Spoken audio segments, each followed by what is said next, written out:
मुझे अगर किसी को रीज़न देना हो कि भगवान को हमें क्यों मानना चाहिए और क्या है ऐसी चीज़, उसको अब मुझे तुम साइंस से रिलेट करके बताओ। अच्छा। क्योंकि मैं भी बहुत ऐसे MNC में वर्क करती हूँ और बहुत लोग मुझे पूछते हैं सवाल कि मैं एक नास्तिक हूँ, आई एम एन एथियस्ट, और मैं खुदा में नहीं मानता हूँ, लेकिन मैं साइंस में मानता हूँ, और मैंने साइंस में किधर भी नहीं पढ़ा कि खुदा है।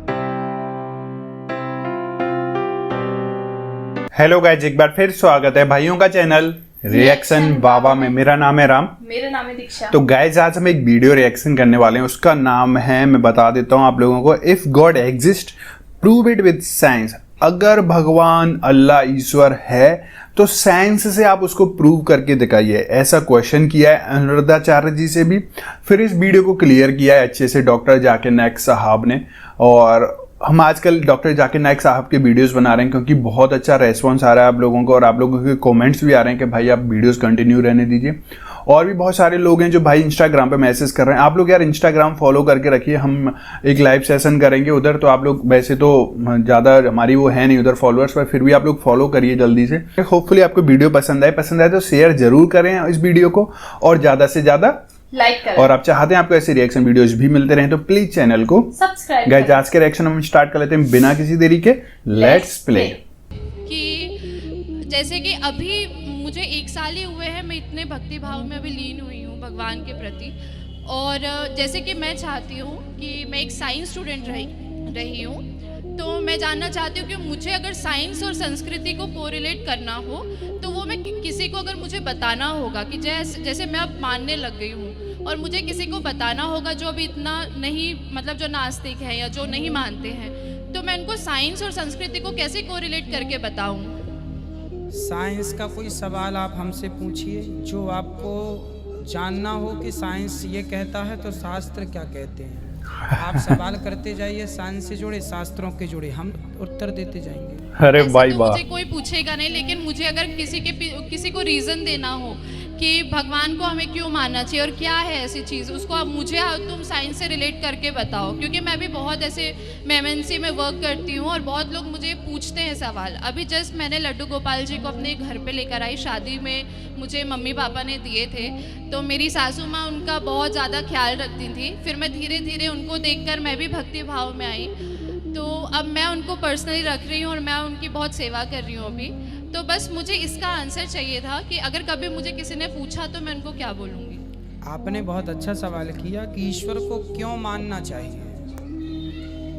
देखिए, एक उस व्यक्ति से आप मिलें जो ईश्वर को नहीं मानता, फिर वो सत्संग से जुड़ा और ईश्वर को मानने लगा, तो ईश्वर के ना मानने में और फिर बाद में मानने में उससे पूछो कि क्या अंतर है, तो वो बताएगा कि जब नहीं मानते थे तब परेशान थे, अशांत थे, पर मानने के बाद, ईश्वर को महसूस करने के बाद मन को जीवन में शांति हो गई। Secondly, don't you think? Just let me complete. नहीं, Yeah. पूछ सकते हैं। Yeah. आपका 2 सवाल हो चुका है। अरे भाई। Only one. Yeah. नहीं, नास्तिक है वो बड़ा सवाल है, वो मैं साबित पहले करूंगा, सब आपका हल हो जाएंगे इंशाल्लाह। All right. और इंशाल्लाह बाद में पूछ सकते हैं आप। All right. मैं जवाब दूंगा, फिर से पूछ सकते हैं आप इंशाल्लाह, मैं आपको चांस दूंगा। भाई साहब उर्दू समझते, हिंदी समझते हैं आपको ना? हाँ। मेरी हिंदी इतनी अच्छी नहीं, पर समझती ना? नहीं, आपकी हिंदी अच्छी है। नहीं, मेरी हिंदी में जानता हूँ अच्छी नहीं। अच्छा। मुंबई की है, उसमें ग्रामेटिकल एरर है, लेकिन लोग को समझने में आता है तो अल्हम्दुलिल्लाह। पैगाम पहुंच जाता, मैं खुश हूँ। लोग कहेंगे जाकिर को उर्दू नहीं आती, हिंदी नहीं आती, चलेगा। दिल को अगर पैगाम पहुंच गया तो मैं खुश हूँ, क्योंकि सही बात है। ईमान लाने के लिए अच्छी उर्दू होना जरूरी नहीं है। भाई साहब का पहला सवाल था, उन्होंने कहा कि मैं एक नास्तिक हूँ, आई एम एन एथियस्ट, और मैं खुदा में नहीं मानता हूँ, लेकिन मैं साइंस में मानता हूँ, और मैंने साइंस में किधर भी नहीं पढ़ा कि खुदा है। ये पहला सवाल था। दूसरा सवाल कि उसके कई दोस्त हैं जो रिलीजन में मानते हैं, मज़हब में मानते हैं, कई बार डिस्कशन होता है। तो मेरे दोस्तों ने कहा कि आप जाकिर से सवाल पूछिए, हो सकता है ज़रूरी नहीं, हो सकता है वो जवाब दे और आप उनके जवाब से मुतमईन हो। तो पहला सवाल उन्होंने पूछा कि साइंस के अंदर material evidence is a must. Material evidence is a must मतलब कोई मटेरियल एविडेंस, कोई चीज़ अगर कहते हैं बुक है तो किताब, मटेरियल एविडेंस होना ज़रूरी है, वरना ये गलत है। मैं दूसरा सवाल पहले जवाब दूंगा, फिर पहले पे आऊंगा। भाई साहब, material evidence is a must, ये साइंस कहती है, मैं भी साइंस का स्टूडेंट हूँ, आपने ये कहा कि साइंस ने साबित नहीं किया, ये आपने कहा, इस बात को मानता हूँ मैं। लेकिन ये कहना कि साइंस के अंदर material evidence is a must, it is not true, it is not true. अक्सर एविडेंस इज मस्ट, लेकिन अगर ऐसा प्रूफ है जो लॉजिकल है, मंतिक आपके दिमाग लॉजिक के हिसाब से, तो मटेरियल होना जरूरी नहीं है। जैसे हम जानते हैं कि स्कूल में मैंने पढ़ा था कि 3 स्टेट ऑफ मैटर है, सॉलिड, लिक्विड, गैस, बराबर। अभी हम जानते हैं कि फोर्थ स्टेट आ गया, called as plasma, interstellar matter. हम कहते थे वैक्यूम, वैक्यूम मटेरियल नहीं, बड़ा वैक्यूम में मानते। तो ये जरूरी है, मटेरियल होना जरूरी है, अक्सर होना चाहिए, बट फर्ज नहीं है। लेकिन मंतिक से, लॉजिक से अगर प्रूफ कर सके ठीक है। मिसाल के तौर पे आपको अमेरिका जाना जरूरी नहीं मानने के लिए अमेरिका वजूद में है। अमेरिका मटेरियल है, ठीक है, जमीन है। आपको अमेरिका जाना जरूरी नहीं है, अमेरिका का फोटो देखना जरूरी नहीं है। अगर कोई लॉजिकली प्रूफ कर चुका है, आप उसके लॉजिकल आर्ग्यूमेंट्स में मानते हैं, तो आप संतुष्ट होंगे, आपको यकीन हो जाएगा कि अमेरिका है। सही बात है, ये बहुत सही लाइन बोली है। वैक्यूम, इसी तरीके से कितने चीजें हैं जो साइंस ने प्रूफ किया है विदाउट मटेरियल एविडेंस। कई चीज जो स्पेस और एस्ट्रोनॉमी में है, वो अपने लॉजिक से प्रूफ करते हैं, जैसे so many billion of years, there is no proof, material proof. वो लॉजिक से प्रूफ करते हैं कि स्टार इतना दूर है, light travels at so and so speed, logic, it is not material evidence. आप समझ रहे ना?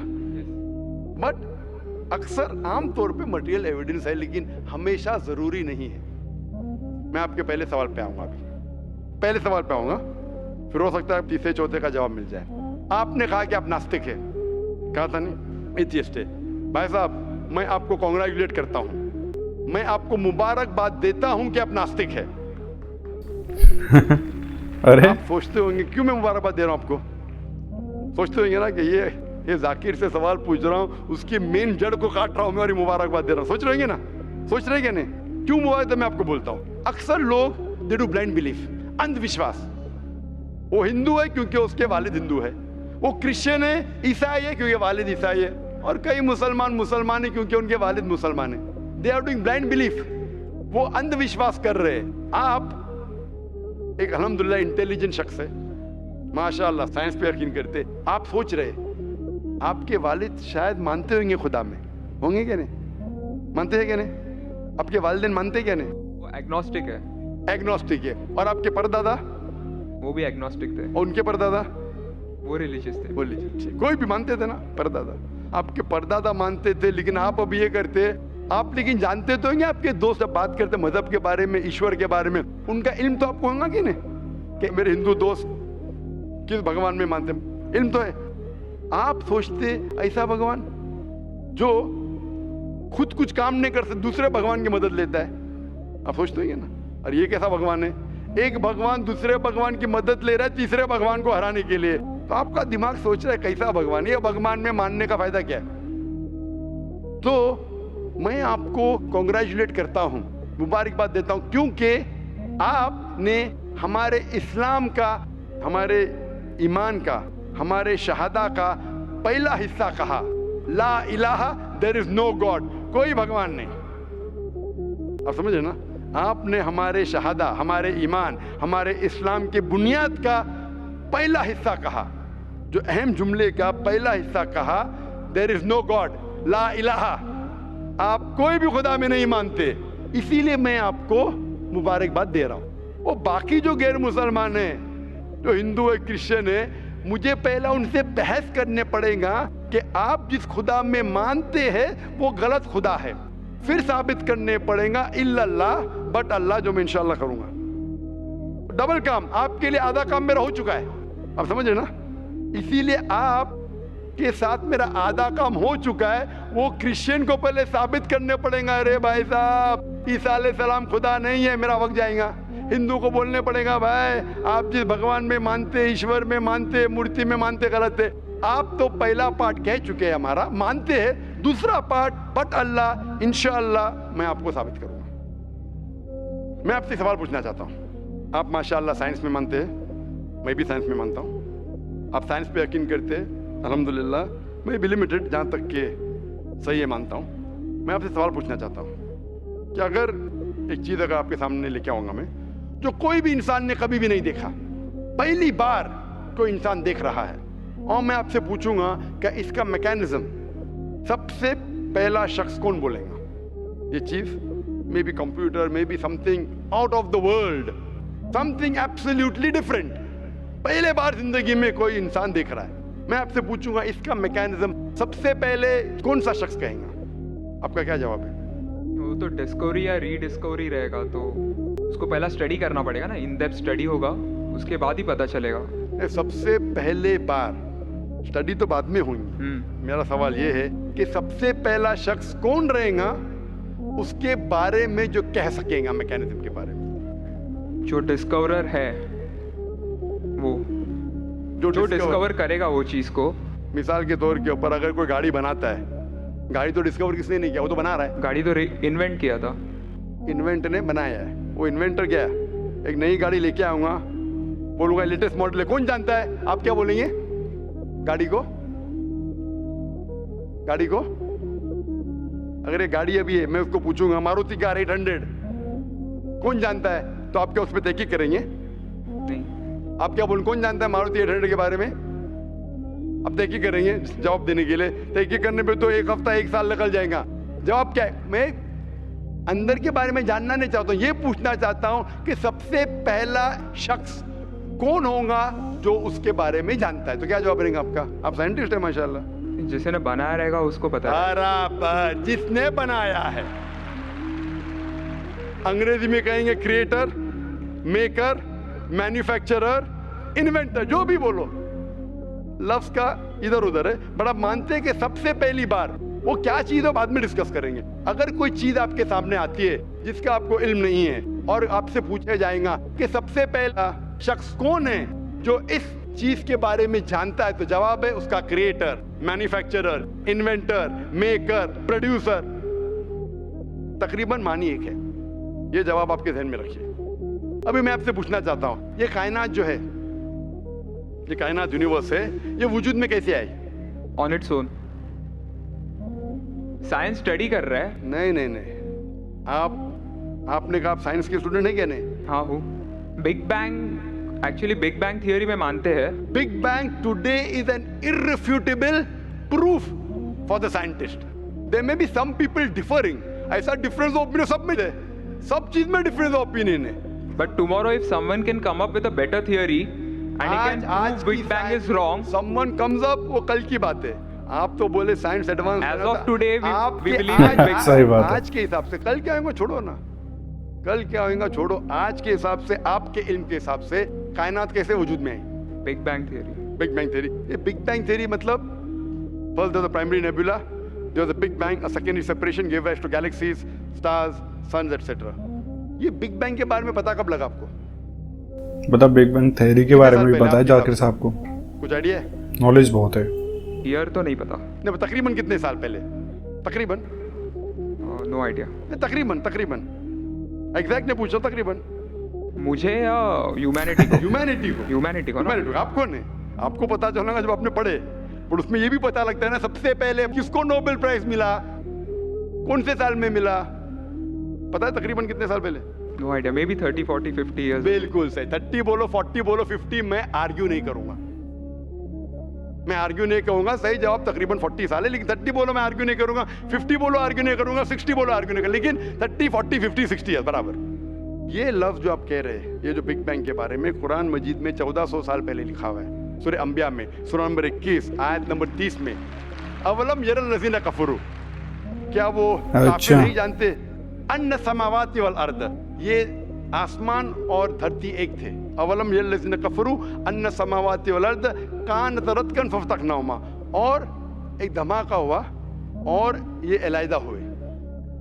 Do not the unbelievers see the heavens and the earth were joined together and we clove them asunder. अभी this is nothing but the Big Bang theory in a nutshell. जो Big Bang कहती है, this is a nutshell. वो Big Bang में आप जब जाएंगे उसमें और आपको एक्सपेंशन मिलेगा, बिलियन ईयर्स पहले हुआ, 5 बिलियन या 5 years, that difference of opinion. ये बिग बैंग के बाद कौन सा गैस है, न्यूट्रॉन आया, प्रोटॉन आया, वो सब discussion. But big bang is the irrefutable proof according to scientist. I would like to interfere here with your permission, of course. why does religion need to use science as a walking stick, whereas science never refers to religion? माशाअल्लाह, भाई साहब ने पूछा कि religion को science की walking stick क्यों चाहिए, साइंस को रिलीजन की जरूरत ही नहीं है। भाई साहब, रिलीजन को साइंस की जरूरत नहीं है, साइंस को रिलीजन की जरूरत है। इसीलिए एल्बर्ट आइंस्टाइन, सही बात है, कहीं तक तो ये बात ठीक है। who got a Nobel Prize winner, famous physicist, उसने कहा science without religion is lame and religion without science is blind. That was his personal opinion. I would just like to say one thing. When a सही बात doctor, है। दिया ना अभी तक? okay, जवाब कंप्लीट नहीं। I think it would be better if I just add, No, you can add, but you keep on adding every sentence, the main will go away. right? Otherwise, every time you can keep on arguing, the whole thing will take 10 hours. For that, we can have a private discussion. Sure. Fine? We'll have private discussion. We'll discuss 1 hour, 5 hours, 10 hours. Tomorrow सही night you बात। come. Till morning we'll. तो guys ये video थी, मतलब दो scientist आज भिड़ गए थे पूरी तरीके से कि उन्होंने बोला था कि मैं एथियस्ट हूँ, मतलब मैं भगवान नास्तिक हूँ, भगवान में ऊपर वाले में यकीन नहीं रखता हूँ। तो फिर उन्होंने बताया कि डॉक्टर जाकिर नाइक साहब ने बोला कि आप यकीन रखो चाहे मत रखो किसी भी चीज़ में, पर वो चीज़ तो है।